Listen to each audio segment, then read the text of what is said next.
Welcome to யாவரும் கேளீர். நான் உங்க பத்ரி பேசுறேன். இப்போ ஒரு கேள்வி, யார் தமிழ் சினிமாவுடைய பெஸ்ட் ஆல்ரவுண்டர்?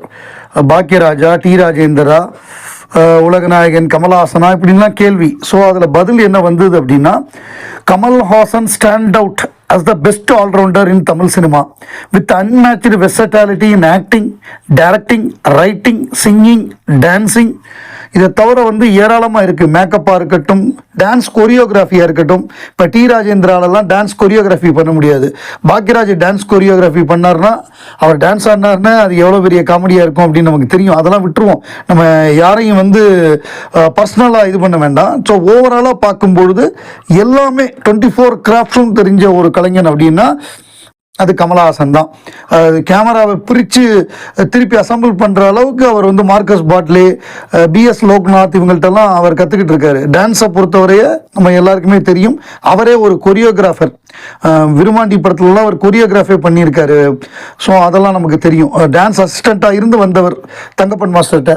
அதே மாதிரி மேக்கப்பு, அவர் மைக்கேல் வெஸ்ட்மோர்ட்ட மேக்கப் அசிஸ்டண்ட்டாக வேலை பார்த்துருக்காரு.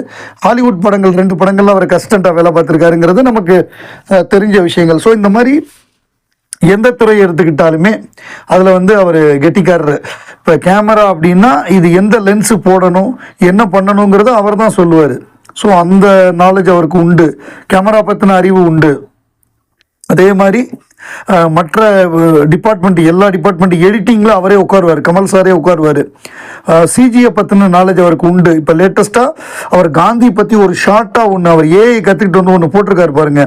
அவர் முழுக்க ஒரு படத்தை டைரக்ட் பண்ணணும்னு இப்போ நிறைய ரசிகர்கள் கேட்குறாங்க. முழுக்க உலகநாயகன் கமல்ஹாசன் ஒரு படத்தை இயக்குனா எப்படி இருக்கும்?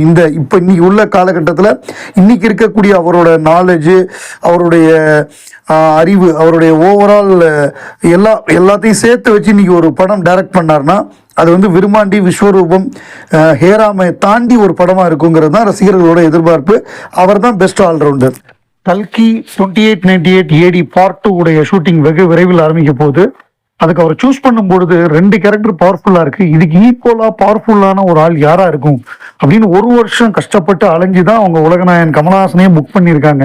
ஸோ அவ்வளோ தூரம் பவர்ஃபுல்லான கேரக்டர். பார்ட் 2ல் இன்னும் பயங்கரமாக இருக்குது.